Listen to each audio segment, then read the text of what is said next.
Coach Chris Hughton with us. We also have Antoine Selignon with the debut goal. So please, the conference has started. Please, Antoine Selignon as well with us, and of course, the comms director of the Ghana Football Association and Henry Asarafin as well with us.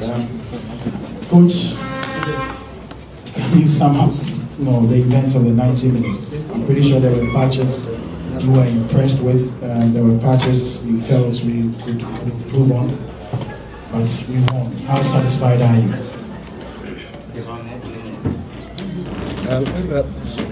Hello. Yeah. So, first of all, I'd like to thank the people of Kumasi for creating such an incredible atmosphere, and I have no doubt that the fact that we scored the goal as late as what we did was a factor for the crowd that we had. So I think a big thank you from myself and obviously all the players.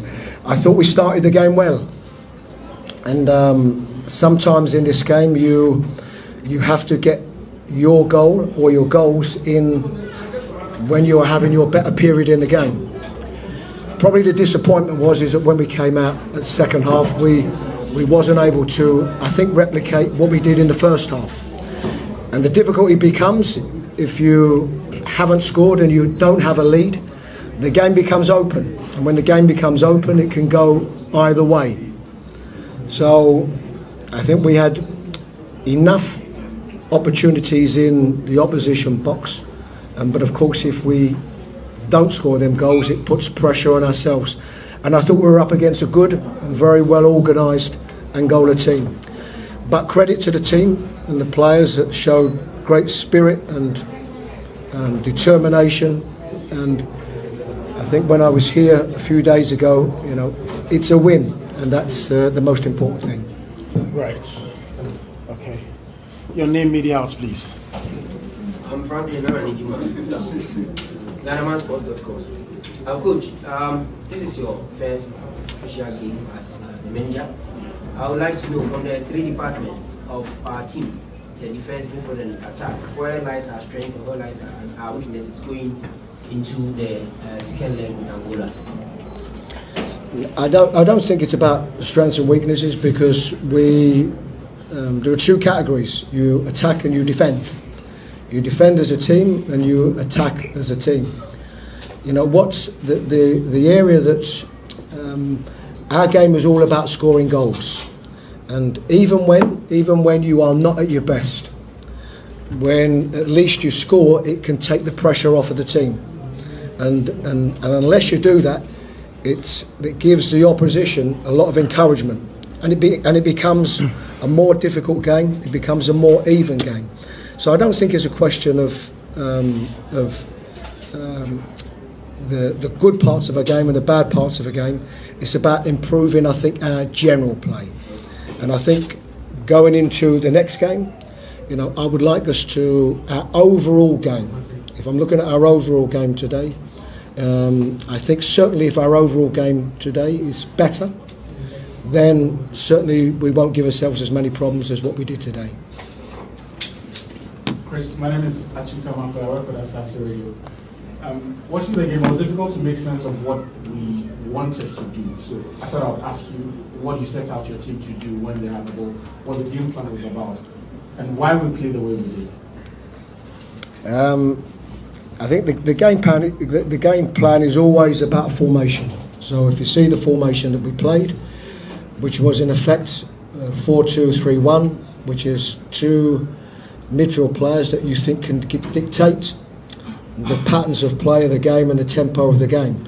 And I thought we started really well this way. I thought Partey played some wonderful balls behind, and we had good opportunities. So this is how we want to play in this formation. Fullbacks that can get forward, get into obviously offensive areas, and have good link between the midfield and Kudus, to allow us to get through the thirds and play in the opposition's half. For that, you need good distribution of the ball, and you need a certain amount of quality on the ball. And probably we just lacked a little bit of that in phases. I thought we had good possession, good percentage of possession, but we probably just didn't make enough of it. So I think around the way that we wanted to play, there were some pluses, particularly I think in the first half, but probably we wasn't able to maintain that in the second half. Right, so Michael, you take the next one, then I go to Ahene and then Derek. So Michael. Coach, my name is Michael Asarigo, so there was a surprise element in your lineup.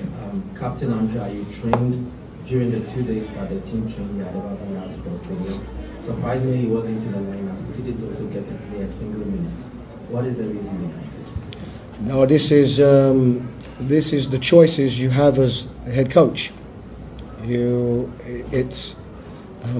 know the quality that Andre has, but we also know the quality that you'd like to think that the squad have. This is the reason why they're in the squad, and this is the reason why the squad has been announced with some that didn't make the squad. So these are always very difficult decisions for me. So for one player who plays, there's always another player who doesn't. So certainly nothing to read into that. He's has been and still is a very good player. It was just my choice today. All right, congratulations to you, Coach. Again, my name is FM and ETV Ghana. A good coach once said that you learn something new about your team every day. What do you learn about this team and African football especially? And to you, Antoine, I know you've been so Chris first, and then we'll come to Antoine. Right. So, what do you learn about this team and African football today? Yeah, I think what some of the things I learned but I already knew. Sometimes in the heat, it's difficult for the game to have 90 minutes of the tempo that you would like. It's almost impossible.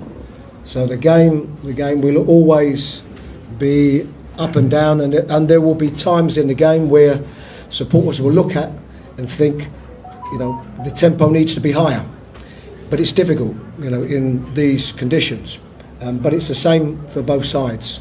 So it's about making the most of those moments that you have. And I think anybody watching the game, would have, seen in the first half, particularly early in the game, I think we got into some really good positions. But African football is no different to football anywhere. It's about, if you perform well enough, you have a chance of winning. If you score the goals, particularly early in the game, you can take some of the pressure off yourself. And probably, our performance was okay. I think in the end, we deserved it out of the two teams. If you had to pick one team, I thought we were better than Angola. Not so much more, but I thought we were better. But it's no different really anyway. It's about defending, and I thought we defended well and had to.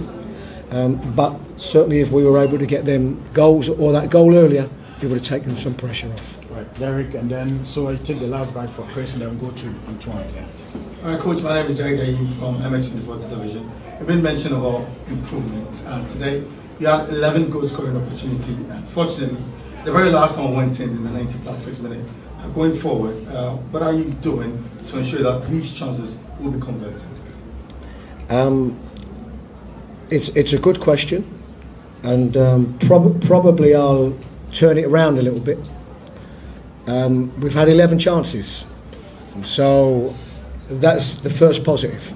If you was telling me that we played 96 minutes and we only had 2 or 3 chances, then that's worrying. But the fact that we have had chances, you always know that if you go into any game and you have that volume of chances, the law of averages says, come the next game or the game after that, you're going to put some of them chances away. And that's the only thing that we learned, that we perhaps need to be a little bit more clinical when we have them opportunities, because if you're not at that time, then the opposition can gain strength from that. And I think we were up against a good Angola team, good technical team, strong, powerful team who defended very well. Coach, thank you. My name is Seto Jampong from Otek FM. In your opening address, you acknowledge the fans, the supporters, and the numbers you saw in Marseille. and the moments and the atmosphere that was created just before the goal came. In your vast experience as a manager, which atmosphere comes close?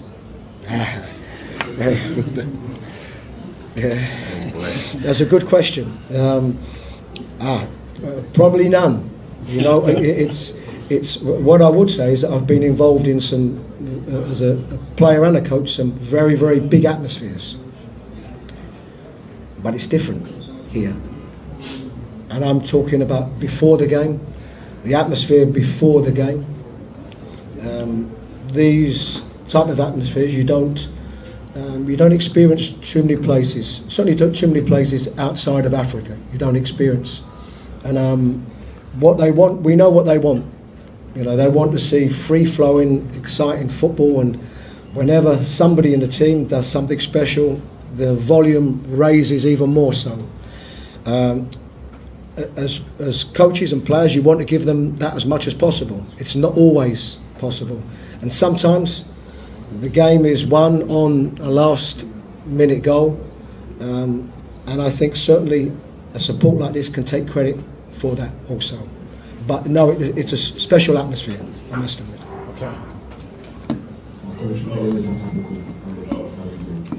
Sorry. I would find out if you specifically requested that this game be played here. And if you did, were you surprised at what you saw in the stands? And how much of a culture shock is this to you? Thank you. I can tell you is it's outside of my jurisdiction to determine where the game is going to be played. What I do know and what I did know was I've been here before in a different role, the Nigeria game, and I experienced it then. And I think once you experience it, you look forward to seeing that again, you know, and particularly in a winning atmosphere. And it's the same as anything. Once you've had something that excites you, you want that again. So yes, I probably, Henry would know more than me. I don't know if there's any other atmosphere like this in Ghana. I don't know. Henry probably could tell you, but it's an exceptional atmosphere, and no doubt it's good for us as a national team and for the players.